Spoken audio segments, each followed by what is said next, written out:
Hi, my name is Emily Counts, and today I'm going to talk about the absorbent mind. The absorbent mind is a foundational theory of Montessori education, and I think that without the absorbent mind, there really is no Montessori method. And I'm not referring to Montessori's idea of the absorbent mind, because she actually only came up with the concept of the absorbent mind much later in her research. So you won't read the phrase absorbent mind in her earliest books. What I'm referring to is that without the biological fact of the absorbent mind, there wouldn't be a Montessori method. The method is built from the ground up to support this unique characteristic of human development. So let's begin. There exists in the small child an unconscious mental state, which is of a creative nature. We have called it the absorbent mind. This absorbent mind does not construct with a voluntary effort. So here and elsewhere, unconscious means not voluntary. The child isn't directing their learning. And also here for creative, we're not talking about artistic, we're talking about the act of self-creation. So the child uses this unique characteristic, the absorbent mind, to create themselves. So the absorbent mind is Dr. Maria Montessori's description of this unique power of the child to form his mind from scratch, from birth. This idea has actually already made it into pop culture. If you've ever heard that babies are like sponges, then this is a direct descendant from Montessori's theories. It lasts from a little bit before birth to around 6 years old. In this picture here, you can see my son in part of his absorbent mind stage. He's a little bit before 1 year old here, and this is him pre-walking. So to learn how to walk, he had to learn how to coordinate his body and control it with his mind, of course. This complex process of learning to balance and have equilibrium and put one foot in front of the other was not done consciously. You could compare this to someone who's suffered a stroke and lost the ability to walk. It's incredibly difficult for them to learn how to walk, and some of them never relearn. They have to apply their conscious mind to standing up with equilibrium and putting one foot in front of the other. But we know that little babies all over the world for thousands and thousands of years have been doing this effortlessly. And Montessori found this really interesting. She began her research with children at around 1900 when she opened the orthophrenic school, and then definitely continued it in 1907 when she opened the first Casa dei Bambini. She continued this work until her final days in 1952. So we have 50 years of her observations and her thinking about how children develop. We have a lot of descriptions from her that are also fairly metaphorical, and that was a limitation of her time. Modern neuroscience really begins only a few decades ago, and this is still a very emergent field. And what I'm going to try to do today is combine Montessori's observations about children with my best understanding of modern science and how Montessori education supports this brain development. Intelligence is what distinguishes man from all animals. The first act of man in this life must therefore be the construction of intelligence. Montessori here is correctly pointing to the fact that the first stage of development is heavily focused on building not just the body, but the brain, building the intelligence. And this is what the absorbent mind does. It builds the intelligence. Human intelligence is stored in the neocortex. Human babies are born with brains less than 25% of adult size, and it grows to 90% adult size by 5 years old. This also happens to be the ages that they would be in a Montessori primary class. The neocortex is the big, wrinkly part of the brain. Humans have particularly big and particularly wrinkly brains. And everything that makes you, you, is held in your neocortex. It stores sensory perception, language, cognition, reason, consciousness, all of your thoughts, all of your memories, your ability to plan, your ability to do math, all of that is done in the neocortex. And the way the brain is structured is not random. The size, the regions, and how those regions are connected with each other and the rest of the body is largely determined by genes. This is part of the human blueprint. The vision part of your brain is connected to your eyes at birth. So we can say that the brain is pre-structured at birth, but it is not pre-filled. And it is the work of the child to fill it. I want you to imagine your front door. I want you to imagine walking up to it and turning the handle to come in. You're going to probably be able to imagine the weight of the door, how much force you need to turn the handle, where you're going to put your arm to grab the handle. Does it make a sound? Does the area around your door have a certain smell? Maybe you have flowers nearby. You are able to generate this model of what your door looks like. Now, I want you to pretend that you walked up to and the doorknob was moved 1 inch. Would you notice it? Of course you would. You would notice immediately. You would notice thousands of different changes that would happen. You would notice if it was a different color. You would notice if the doorknob was harder to twist. You would notice if it was heavier. Perhaps you have a doormat. You would notice if it was missing. You would notice if the doormat was different. Thousands of changes related to touch, smell, sight, sound, all of those things. You know, which means you would notice if they were different. Every time you interact with the real world, your brain is making predictions about what sensory input you are going to receive. You didn't walk up to the door and begin an investigation. You were just walking inside as usual, and you still noticed. Changes to normal are instantly noticed, and your attention is drawn to them. This is an important part of how our minds work and how we learn. So what the neocortex does, the big wrinkly part of your brain, what it does is it stores mental models. It stores memories that you can mentally manipulate. To make all of those predictions about what you expect will happen, your brain has to learn what is normal, what should be expected based on past experiences, how things are going to look, feel, sound, where things are located, how things change when you interact with them. And you know this information for millions of objects in your world. If you look around you, you could imagine what things feel like, what they smell like, what they taste like, and you only know that because at one point in your life, you felt it, smelled it, or tasted it. I remember one of the first times this was explained to me, I was told to look at a bottom shelf and I was told to look at the bottom of a bookshelf and imagine, do you know what those books taste like? And I did. I was like, yeah, I'm pretty sure I know what a book tastes like. Well, I only know that because as a child, I probably tasted a book, right? This is one of the things that newborns do. They're taking in this information. When you have these models, you are able to manipulate them in your mind and imagine what would happen if you did things to them.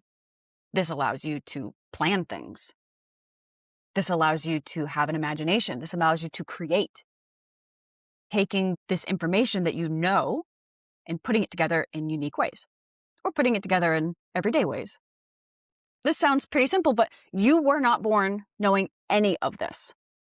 If I were to ask a 3-year-old to do the door thought experiment, I don't think they could, because they've almost certainly never opened the door on their own.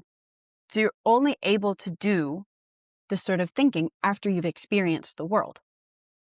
So our minds are pre-structured, but they are not pre-filled. We are ready to take information, but we don't know any of that information at birth. So if you know something, at some point you learned it, and now it's stored in your neocortex. So it's not just that we have memories of the world that we can manipulate. The mental models are predictive, and they are continuously predicting what the next sensorial experience is going to be. This is not something that you choose to do. This is a property of having a neocortex. If you are awake, your mind is doing this. And this is how you notice instantly, without technically paying attention to if something is different. You only notice when things are different, though, and not when things are normal. And this is because you only get signals when something is a misprediction. You only get a notice me signal when something is wrong. And when you get a notice me signal, your model will update. Having accurate models of the real world is what we call intelligent.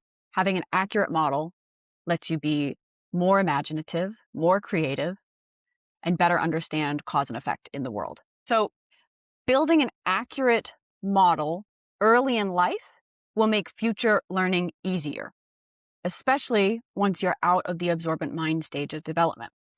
Now, I'm not suggesting even to the slightest that children under the age of 6 know everything, and that's what makes them so smart. And that sending them to a Montessori classroom is going to make them just know all the stuff. That's not what I'm saying. What helps children early in life and then helps them as future adults is having a well-ordered mind. You could imagine a mentality where all the sensory data is coming in and it's just sort of in a heap. It's hard to understand how things are connected. It's hard to understand how things go together. It's hard to distinguish things that are different. I remember when my son was very young, maybe around 1.5 years, he pointed to a clock on the wall and he called it a watch. Very close. That was very close. It was really interesting. I remember it. But that's not quite right. Now he has learned enough to know that that is a clock and this is a watch. So what we can do to help children in the early stages is help them to organize their minds. So instead of having all this information in a heap, you can imagine that it's in like a filing cabinet where like items are put together. So all the colors are put in a folder called colors. And as the child gets older, they can add more things to the folders instead of adding more things to a heap. It's easier to learn when your mind is ordered. I've said that the model is built through sensorial data. It's built through your senses, through interacting with the real world.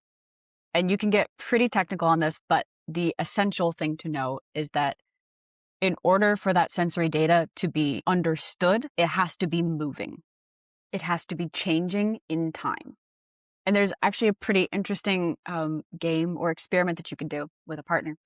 If you close your eyes and put out your finger, and the other person takes an object, any object, one that you definitely know, and then places it on your finger with like being as still as can be, it's almost impossible to tell what that object is.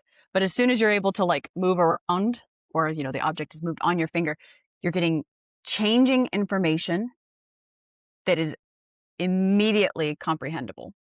And this is one of the reasons that movement is so important, and it's critically important for early childhood. In early childhood, children have just an insatiable desire to touch, taste, shake, and interact with everything in the world, everything that they can get their hands on. And for very young babies, their touch receptors in their mouths and their taste is the most strongly developed. Their hands aren't actually as good at receiving information. As they get older, your hands become your best method for receiving touch information. And this is why they put everything in their mouth, because that's how they're going to get the most information out of it. And this is why you probably know what a book tastes like, because at some point when you were a little baby, you tasted some paper or a book, even though you would never do that today. The biological drive that the child has to gain these experiences, Montessori called sensitive periods. And I will talk about them at another time, but they're an important subcomponent of the absorbent mind. Now, you might be able to understand something without actually touching it. You probably understand that my coffee mug is smooth. You could probably guess about the weight. You can imagine this mug in a way that a child can't. And this is because you have a lifetime of experience taking in sensory data. But the young child who is still building their understanding of the world has to have firsthand experience before they can ever imagine something abstract. This is one of the reasons that verbal explanations of things don't really help. The children want you to talk to them, but that's so they can learn language. When children ask why all the time, that's usually a drive that they're asking for you to talk to them, and not that they're going to actually understand why the sky is blue. And this is also why virtual experiences are very limited. They're not completely useless, but it's a very impoverished sensorial experience. Essentially, children are not going to build their intelligence through an iPad app or a YouTube video, whereas an adult can. If we adults learn everything through attention, volition, and intelligence, how can the child undertake his great construction as he is not yet endowed with intelligence, willpower, or controllable attention. The child must have a special function besides being merely smaller and weaker than the adult. Quotes get to sort of the core of the mystery of childhood. How is it that a little baby in the fetal position is able to learn so much when they are lacking the abilities we know adults need to learn? And this is where we get to the special characteristics of the child. For me to learn, you to learn, children to learn, for all humans to learn, we have to pay attention to things. We have to direct our minds onto a piece of information. And this ability to pay attention is something that's regulated in the brain by hormones. Adults have transmitters of these hormones and inhibitors. So we can turn on our attention and block out external stimuli. And as adults, we can also strengthen this ability to pay attention and block out stimuli. But at birth, the inhibitors are not yet developed. Young babies cannot block out stimuli, and they have more transmitters than adults. So this means that their learning machinery is always on. They cannot block out any stimuli, and this is how they absorb everything in their surroundings. Their minds at this stage are swimming in this attention hormone, which makes their minds so malleable that it can be physically changed just by exposing the child to new stimuli. Mere exposure changes the brain. This is the absorbent mind, as we understand it today. This is the marvelous part. In the life of man, the first period is one of the greatest psychic activity.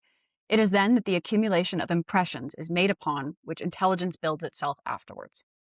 Here and elsewhere, when Montessori says psychic, or at least her translators use the word psychic, she's not referring to telekinesis or mind reading or anything in sort of the modern culture might mean psychic. When she says psychic, she's meaning mental faculties or cognitive faculties.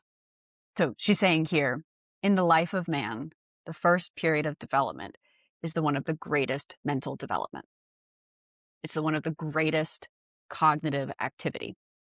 This is when the brain builds, and it builds itself through the sensorial impressions. So what is the mind absorbing? It is absorbing anything and everything that can be sensed. This is going to include language. This is where the child learns their mother tongue. They're going to learn the sounds of their language. They're going to learn tens of thousands of words. They're going to learn sentence structure, the order that words go into. They're going to learn any peculiarities of the language, such as if you have gendered nouns and articles or strong and weak verbs. They're going to learn different aspects of body language. This is going to be, what does a happy face mean, or a grumpy face? It's also going to be customs about eye contact while speaking, whether or not you use your hands while speaking, how close do you stand to somebody? They're going to absorb daily rituals of family life and cultural life. Are you a family that has dinner together? Do you set the table? Do you say a blessing? Those are all sorts of things that the child will absorb. Do you wash your hands after you go to the bathroom? What's normal in daily life? The child's also going to be learning how to move their bodies. They start in the fetal position, their arms up here, and they're slowly going to be able to move their arms and hands and fingers. They're going to be able to stand upright with equilibrium and walk, then run, then hop, then skip. Also, between movement and language, they're going to need to learn how to articulate their mouth and tongue and teeth and throat to make all of those sounds. At this stage, they're also going to learn what appropriate emotional responses are. If they fall down, are they going to cry and run to an adult, or are they going to shake it off? The child's going to develop their fundamental beliefs about what is good and true and beautiful in the world. They're going to absorb facts of culture. Do you live in a society that has lights and light switches, running water? The child will learn about those everyday technologies, a microwave, an oven, whereas 200 years ago, a child would not have learned about light switches and microwave ovens. They're going to learn things about pop culture. This is going to be popular songs. Perhaps if you let your children watch any kind of TV or movies, they're going to learn those things too. The books that you read. Will your child know about The Little Engine That Could and The Little Red Hen? Will they know about Mr. Rogers? And they're also going to be forming their sense of life. The sense of life are the child's fundamental answers to the questions, am I capable? Is the world a safe place? Is it a good place? Are other people going to help me or harm me? Whatever experiences are the norm, either positive or negative, will permanently affect how the child perceives themselves and the world. So they might come to see the world as an unsafe place where exploring could be a dangerous thing to do. They might see adults as primarily people who are trying to stop them, or who are unhelpful, or who will hurt them. Growing up in a chronic, high-stress environment where the child is in fear or in want of basic survival, food, comfort, has the potential for physically harming the child's development. They might be underweight, they might have a smaller brain size, they might have less ability to regulate, they might have attention issues. And you know that stress can affect you, and you're much more able to cope than a newborn baby.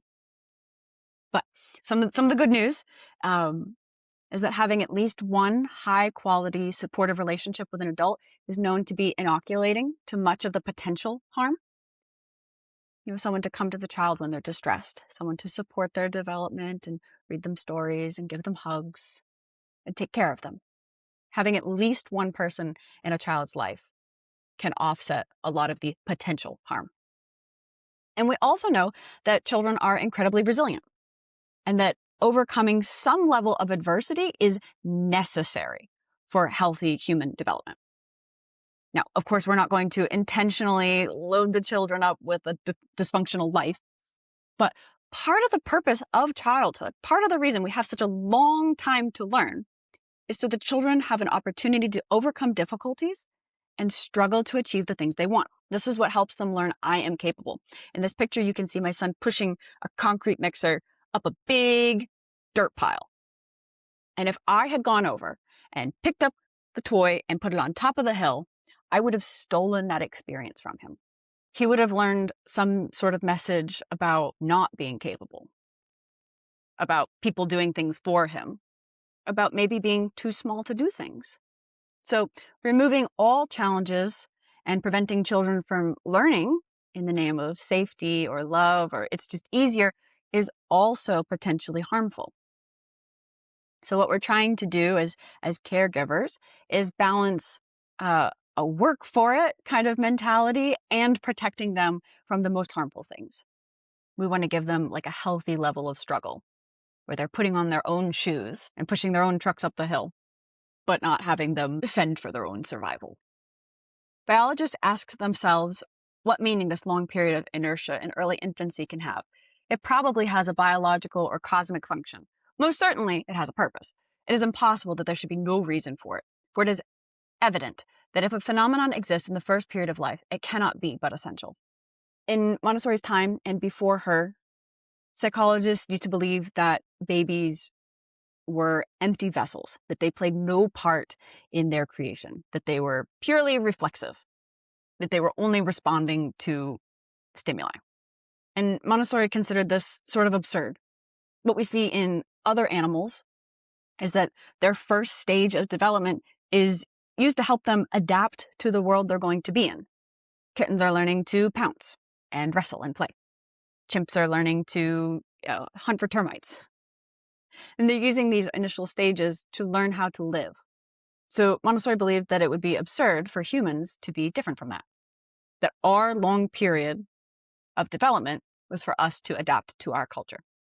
The absorbent mind is divided into two subperiods. The first is the unconscious absorbent mind, and the second is the conscious absorbent mind. In the first part, the unconscious, again, unconscious here means not voluntary. So the child is taking in all the stimulus, whether they like it or not. They are too immature to determine what is good or true or beautiful about the world they're in. So they can't decide to not listen to a curse word, but they will listen to a nursery rhyme. They're hearing them both. And the things that they learn at this stage are typically permanent, but it's also effortless to learn. We know that a child's first language has a permanent effect on their ability to learn later languages. And walking, you can't unlearn. It's a permanent acquisition, except in extreme situations. I know that during this stage, his grandma taught him many poems, some of them quite long, actually, and he memorized books completely between 0 and 3. The second period is particularly interesting. This is from about 3 to 6 years old. At around 3 years old, the children begin to develop inhibitory control of their attention. So they can choose not to pay attention to some things. And their internal control of attention also increases. So they can choose to pay attention to things if they want to. They now have some volitional control of their minds, but they're still absolutely swimming in this attention hormone. So they're taking everything in, but now they can direct it. This is an incredibly powerful time for learning. And this is the period that a child would be in a Montessori primary classroom. Now, imagine if you were able to learn this way. So you would be able to decide to focus on a lecture. You watch it once, maybe twice, and you know it. Like you just remember all of it. This is the incredible position that our 3 to 6-year-olds are in. And Montessori says that there's no limit to what can be taught at this stage. She says to give them everything. So you'll give them reading, mathematics, botany. We'll teach them how to take care of themselves and take care of their environment. As long as you're able to tie it to something sensorial, the children can learn it. So we can't teach them computer science, but we can teach them mathematics through our sensorial materials, our physical materials. So now we can think about how we can support children during this incredible stage of learning. The first thing that we can do is prepare the environment. If we can get orderly, having consistent routines, consistent rules, if you react consistently, those really help the children learn cause and effect. If this always causes that, or usually does, then it's much more easy for them to understand. You can have consistent places for toys, or in a classroom, consistent places for materials. You want to give them an abundance of real-life, sensory-rich experiences. Going outside is awesome. This gives them a chance to move their bodies and touch everything. You also want to bring them with you whenever possible. If you're going to the hardware store, take them with you and talk about the things at the hardware store. Include them in your everyday life. If you're doing household chores, give them a very small part that they can participate in. One of the first things my son helped me with, I would fold the laundry and he would put them in the various places around the house. And he really liked doing that. You can also try to make the world very accessible to them so they can build this feeling of capability and practice. So you're going to give them small, real tools with all the parts included. If the intention is that they are to cut a piece of paper with a pair of scissors, those scissors should cut. You don't want them to be frustrated by their useless tools. You get frustrated by useless tools. So we don't want to frustrate the children. And we want the tools that are available to them to be within reach so they can go and get them as they wish. We don't want to keep things in a high cabinet unless they really shouldn't use it. And I will talk more about the prepared environment another time. And you, as the adult in this relationship, there are things that you can do too. Of course, the most important thing is to just love your child and have a consistent, caring relationship in whatever way that looks for you. My husband really likes to read to my son. I really like to sing to my son. There's a lot of options in how we do this. But if you want to do a little more than that, here's some tips. You want to make sure that you're giving the child a lot of language. And the important part here is not pure quantity. There's the 30 million word study that correlated with better outcomes. But when you looked into it more, what mattered most was the conversational turns between adults and children. So your child says something, you say something back. And then you give the child a chance to say something to you. An easy way to do this is with reflective language. So the child will say, I went outside and I played with my trucks. And you can say, you went outside today and you played with your trucks. Just say it back to them. Grammatically correct. So if one of the children says, me like pink, you could say, your favorite color is pink, right? Just repeat it back to them correctly. That's a good way to do it. And then taking the turns, letting them have an opportunity to speak to. And then you want to label the world. Describe it with sumptuous adjectives and narrate in sportscast. So when you take the child to the hardware store, you can say, this is a hammer. You use it to hit nails. And then maybe the child will say something, and then you say something back, and you go back and forth on this. For very young children, you can sportscast. So this is going to be describing and narrating what you're doing. You don't have to do this all of the time, but particularly for self-care things for them. All right, now I'm going to put your arm in the sleeve, right, to helping them get dressed. Let's put your head through the head hole for them putting on their shirts. And that language will build in a routine of how we do things, which will later let them do the work themselves. We want to be fostering independence. So if you're hoping that they will do something, perhaps put on their socks, you need to mentally prepare that it's going to take 4 times as long to do it and that it's going to make 4 times the mess. Those aren't real scientific numbers. Just keep in your mind that that's what's going to happen. If you're going to let the child help you cook, it's going to take forever and it's going to be a gigantic mess. So prepare yourself for that. If you're not ready for that amount of time or that amount of mess, then it's not a good time for them to help you. Again, we want to give them tools that work and processes that work. My son likes to crack eggs, so we have 2 bowls, and he cracks the egg inside one of the bowls and then picks out the shells and then pours the cracked egg into the other bowl. That lets us do a couple eggs at a time without me having to cook them at different stages. I just cook them all at once. So I gave him a process that worked with tools that worked. And you can also, at the very beginning, give them a small part to do. So you do part and then they do part. When we were teaching him to use silverware, he has a little tiny fork, and I would spear the food and hand him the fork, and then he would eat it. And eventually, he started spearing his own food and eating it. And then you can also learn more about human development and child development.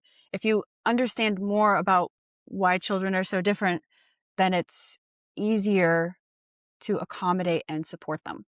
I find that it's most helpful to assume that the child is doing something on a good impulse, that the reason they're putting something in their mouth is for a good impulse. And it's not to spite me or anything. It's not personal. It's just part of how they're growing. Here are my references. In addition to Montessori's books, which you should read, I would also recommend these 3 books here, particularly Jeff Hawkins' 1,000 Brains, which talks about all of the mental models and more about the neocortex and how it works. Much better and much more deeply than I did here.